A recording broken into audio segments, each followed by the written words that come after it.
नमस्कार, माझ्या फूड पकवान चॅनलवर तुमचं सगळ्यांचं खूप स्वागत आहे.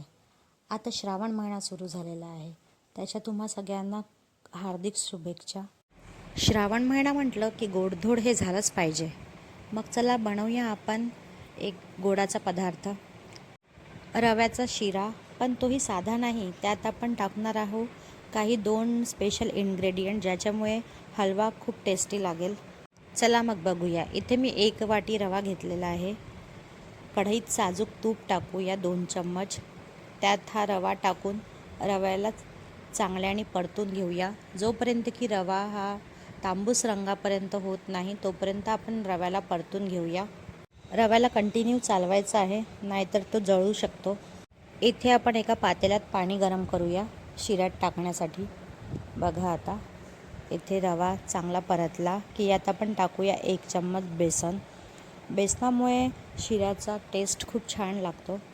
याला पण खमंग वास येतपर्यंत परतून घेऊया. तोपर्यंत आपण इथे एका खलबत्त्यात 2-3 वेलायची बारीक करून घेऊया. हे बघा इथे आता खूप सुंदर सुवास येतो आहे बेसनाचा आणि रव्याचा. आता आपण यात घालूया पाऊण वाटी साखर. साखर तुम्ही तुमच्या चवीनुसार कमी जास्त करून घेऊ शकता. इथे साखरेला पण व्यवस्थित मिक्स करून घेऊ. बेसनानंतर आपण आता इथे दुसरा सिक्रेट पदार्थ टाकूया, तो म्हणजे की भोपळा. भोपळा हा तुम्ही कोणता पण घेऊ शकता, लाल किंवा पिवळा. मी इथे पिवळा घेतलेला आहे. त्याला बारीक बारीक कट करून आपण याला वाफवून घेऊया. तुम्ही स्टीम करू शकता किंवा याला पाण्यात बॉईल पण करू शकता. पण एक लक्षात ठेवा की तो एकदम बारीक मॅश झाला पाहिजे. इथे बघा मी फोकच्या साहाय्याने मॅश करून घेते आहे. तुम्हाला हवं तर तुम्ही मिक्सरमध्ये पण बारीक करू शकता. हे बघा फोकने इथे इझिली बारीक होतो आहे. आपण हा भोपळ्याचा पल्प आता रव्यात घालूया, म्हणजे की रव्याचा टेस्ट आणखी वाढेल.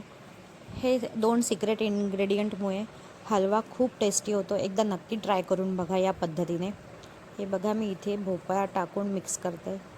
माझा कॅमेरा हा चुकून ऑफ राहिल्यामुळे मी तुम्हाला टाकताना दाखवू शकले नाही, पण तुम्ही इथे बघू शकता मी इथे पल्प टाकलेला आहे. आता आपण यानंतर गरम पाणी सोडूया.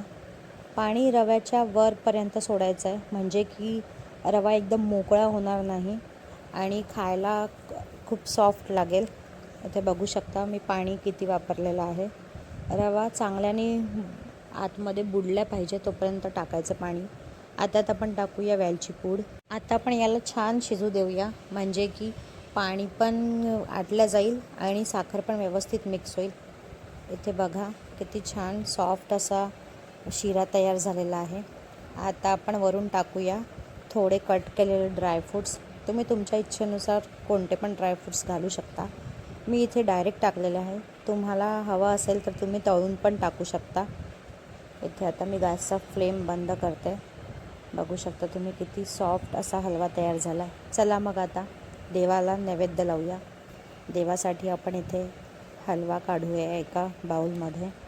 त्यावर आपण थोडेसे ड्रायफ्रूट्स घालू आणि वरून घालूया 1 चम्मच साजूक तूप.